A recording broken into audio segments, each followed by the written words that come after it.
Eric, muchísimas gracias por la información. En otros temas, hasta el momento la Comisión de Derechos Humanos de la ciudad ha recibido 2 quejas sobre la actuación de la policía capitalina en San Juan Ixhuatepec la madrugada del pasado 12 de noviembre.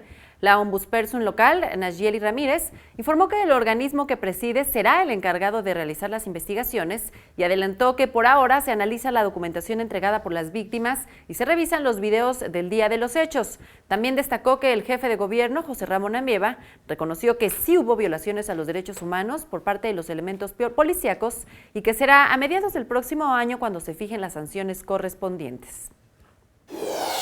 Está acreditado que hubo un uso excesivo de la fuerza, además de otras cuestiones que derivó en lo que pues ya ni se los platico porque todo el mundo lo vio.